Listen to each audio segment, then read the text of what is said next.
What's up, everybody? Welcome to another edition of CNN 10. I'm Coy Wire with your news for Wednesday, December 3rd, which means it's Your Word Wednesday. So listen up to see if the vocabulary word you submitted helped expand our vocab today.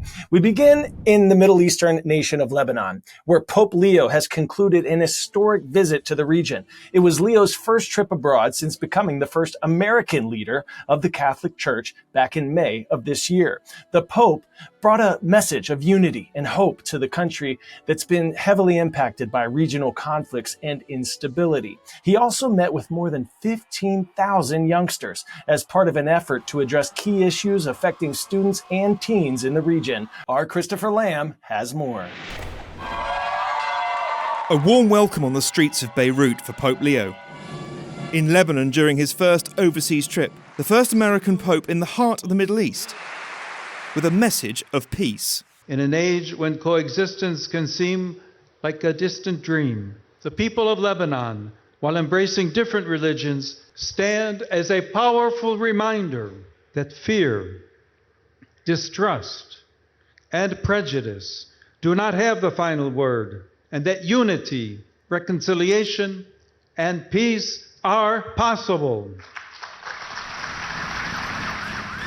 For a country which has been through so much, Leo's visit lifting their spirits. But people here want more than nice words. We need, if you want, practical things that the Pope will ask maybe to the church or to the maybe international community. We know the Pope that he's not a political figure and he doesn't have arms, but he has, he's the Pope. People would listen to him.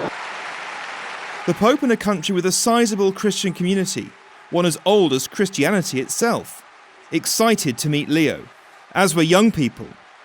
But, like thousands of Lebanese Christians, many have been leaving, Leo urging them to stay. The Pope's visit to Lebanon won't be able to resolve the country's problems, but it is offering a glimmer of hope. Staying in the Middle East, an academic milestone is being celebrated in the war-torn enclave of Gaza. For the first time in more than 2 years, some students and teachers are returning to school, something that seemed impossible just months ago. Our Oren Lieberman heard from students at Gaza's Islamic University. And although their campus shares the same streets as rubble and wreckage, they said they will not let the destruction be a hindrance to their education. حتى الواحد كان عنده أحلام قاعد مستغرب إنها بدت تتحقق شوية. For 2 years, Gaza's students thought they would never return to school. Since the war began, schools turned into shelters for the displaced. Amid the rubble wrought by Israeli airstrikes, Gaza's Islamic University is now reopening.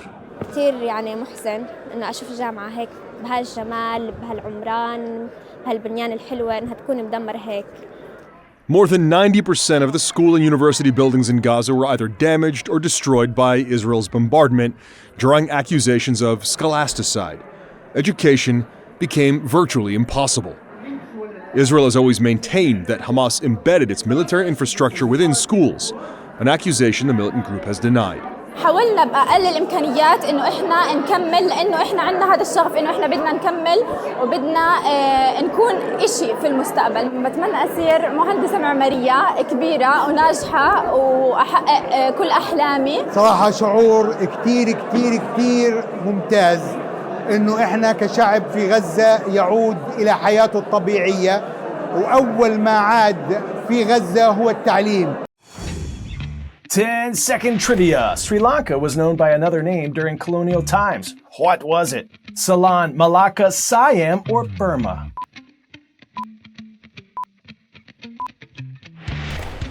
If you said Ceylon, pinkies up! If you've ever tried a cup of Ceylon tea, it was most likely from Sri Lanka. The country was called Ceylon during British rule, which lasted until its independence in 1948.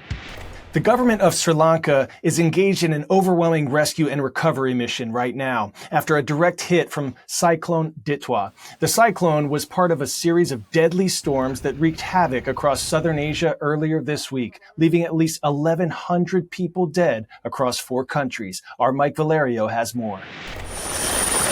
Across flood-ravaged Sri Lanka, the military called in to airlift fuel for families cut off from the rest of the country by Cyclone Ditwah.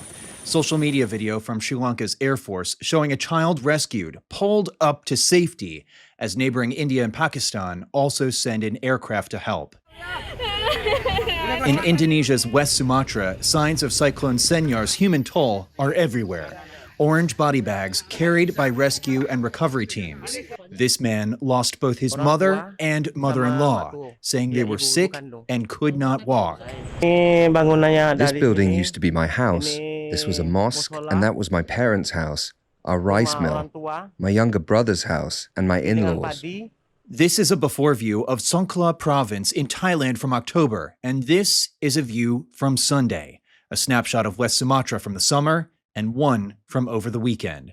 Sri Lanka's President Anrakumara Disnaika emphasizing the scale of the catastrophe. As a country, we are facing the largest and most challenging natural disaster in our history. We also recognize that what we are undertaking is the most difficult rescue operation in our nation's history.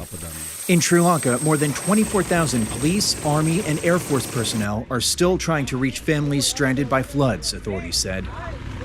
In the night, things were normal. By the next morning, everything was underwater, including our house. 7 of us, including children, took refuge on the top floor. There are another 15 adults still there. Their houses are completely underwater. Back in Indonesia, mud in some areas seen coming up to the top of door frames. This woman says her child was the one who rescued her, and the flood was as high as the attic. She's got no food from the government yet, only from relatives, all as hundreds remain missing across the worst-hit areas of Indonesia and Sri Lanka.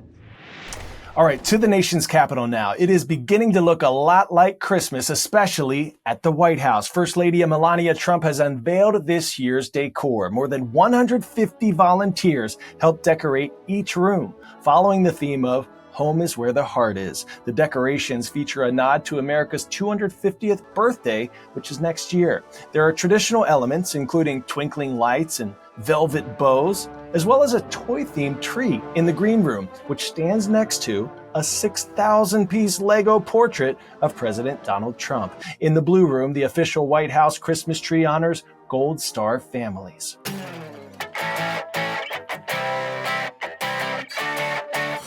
From the White House to 151 gingerbread houses, today's story getting a 10 out of 10. This really takes Home Sweet Home to a whole other level. In Stockholm, the Swedish Center for Architecture and Design is celebrating the holidays with an entire neighborhood made of gingerbread. For 35 years, this annual contest has welcomed everyone from professional architects to young kids to show off their cookie construction skills. Now, some of these houses might not pass building inspection, but they definitely pass the taste test. The theme of this year is love, because love is for everyone. And we think it's really important to celebrate Christmas and the spirit of Christmas. The theme may have been all sentimental, but contestants still came up with some pretty silly and creative interpretations, including the infamous Louvre jewelry heist. You can see some little gummy burglars in there. There is also a sinking Titanic, the Eiffel Tower, the Taj Mahal, and of course, over here, Labubu is a spirit of the time. It's 2025. You know somebody had to include a Labubu. All right, congrats to Mr. Walsh's class at Thurman White Academy in Henderson, Nevada for submitting our Your Word Wednesday winner, hindrance, which is a person or thing that creates difficulty or slows down progress, acting as an obstacle or obstruction. Thank you for making us smarter today. Our shout out of the day goes to Mr. Lennox at Tolt Middle School in Carnation, Washington. Thank you for following along on Instagram and for commenting on our CNN 10 YouTube channel. Rise up. Speaking of Instagram, we are doing something special this month. 25 days of shout outs. There's no way we can get to all of the requests we get, but we still want you to know that we see you. Check out our Instagram page each day. I'll be showing some love to some additional schools each and every day. And my team, we're going to put these shout outs on YouTube as well. So teachers, you can go up and put them up in front of your entire class. We appreciate all of you so much. Best viewers in news. Go out, make it a wonderful Wednesday. Make someone smile today. I'm Coy Wire, and we are CNN 10.